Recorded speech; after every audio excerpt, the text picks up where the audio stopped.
নমস্কার বন্ধুরা, রোজ ভ্যালির টাকা এবার কিন্তু আমানতকারীরা তাদের ব্যাঙ্ক অ্যাকাউন্টে পেয়ে যাবেন। এর আগে একটি ভিডিও দিয়ে আপনাদের আমি জানিয়েছিলাম যে দুর্গাপূজার আগেই আপনারা রোজ ভ্যালির টাকা পেতে চলেছেন। তবে 200 থেকে 10,000 টাকা পর্যন্ত যারা ইনভেস্ট করেছিলেন তারাই কিন্তু প্রথম তাদের টাকা ফেরত পাবে। তবে এক্ষেত্রে একটা জিনিস বাকি ছিল, ইডির গ্রিন সিগন্যাল। ইতিমধ্যেই ইডি 19,40,00,000 টাকা পাঠিয়ে দিয়েছে, যা আমানতকারীকে ফেরত দেওয়া হবে। আপনাদের অনলাইনে আবেদন করার সুযোগ দেওয়া হয়েছিল, আপনারা অনলাইনে আবেদনও করেছেন। আবেদন কিভাবে করবেন সেই নিয়েও আমি কিন্তু ভিডিও দিয়েছিলাম। তো আপনাদের ব্যাঙ্ক অ্যাকাউন্টে এবার যে রোজ ভ্যালির টাকা ঢুকবেই সেই সংক্রান্ত তথ্য আজকের ভিডিওতে সরাসরি আপনাদের দেব। তাই অনুরোধ করব ভিডিওটি অবশ্যই শেষ পর্যন্ত দেখবেন। ফেসবুক থেকে দেখে থাকলে অবশ্যই পেজটিকে ফলো করে রাখবেন।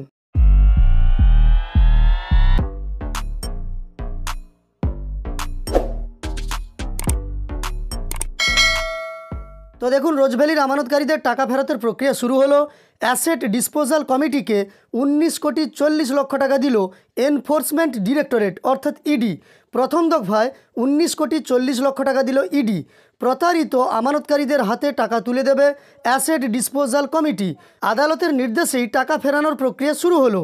ইডি সূত্রে খবর, আজ সংস্থার 3 উচ্চপদস্থ আধিকারিক, special director Subhash Agarwal, joint director Sudesh Seoran এবং deputy director Ajay Luhaj asset disposal কমিটির অফিসে যান। সেখানে জরুরি বৈঠক হয়।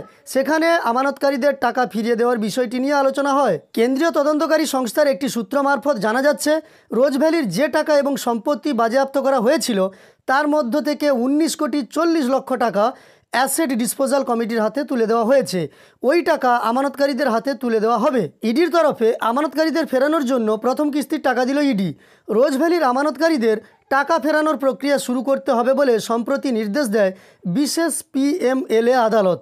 রোজ ভ্যালির 11.99 কোটি টাকা মূল্যের 14টি ফিক্সড ডিপোজিট অ্যাসেট ডিসপোজাল কমিটির হাতে হস্তান্তর করতে বলা হয়। আদালতের নজরদারিতে গোটা বিষয়টি সম্পন্ন হবে বলে জানানো হয়। এরপর প্রাক্তন বিচারপতি দিলীপ কুমার শেঠকে মাথায় রেখে অ্যাসেট ডিসপোজাল কমিটি গঠন করা হয়। আদালত নির্দেশ দেয়, পশ্চিমবঙ্গে রোজ ভ্যালির সম্পত্তি নিলাম করতে হবে। কমিটির তরফে আলাদা অ্যাকাউন্ট খুলে টাকা জমা করতে হবে সেখানে। সেই মতো পঞ্চনামা তৈরি করে ইডি। আমানতকারীদের টাকা ফেরানোর জন্য হাইকোর্টের নির্দেশে ওয়েবসাইটও খোলা হয়, যেখানে নিজেদের নথিপত্র জমা দিয়ে টাকা ফেরত চেয়ে আবেদন করতে পারেন আমানতকারীরা। সেই নথি যাচাই করে আমানতকারীদের প্রাপ্য টাকা মিটিয়ে দেওয়া হবে বলে ঠিক হয়। সেই মতো এবার টাকা ফেরানোর প্রক্রিয়া শুরু হলো।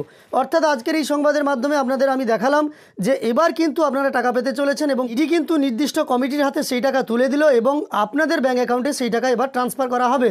অ্যাসেট ডিসপোজাল কমিটি কিন্তু সেই টাকা আপনাদের ব্যাঙ্ক অ্যাকাউন্টে ট্রান্সফার করবেন। তো এই ভিডিওটি আপনার কেমন লাগলো? যদি ভালো লেগে থাকে একটি লাইক করে আমাদের উৎসাহিত করবেন। সেই সঙ্গে এই ধরনের আরও ভিডিও পাওয়ার জন্য চ্যানেলের সঙ্গে যুক্ত থাকতে চ্যানেলটিকে সাবস্ক্রাইব করে পাশে থাকা নোটিফিকেশন বেল আইকনটা অল করে রাখবেন। আর ফেসবুক থেকে দেখে থাকলে পেজটিকে অবশ্যই ফলো করবেন। ভিডিওটি শেষ পর্যন্ত দেখার জন্য অসংখ্য ধন্যবাদ।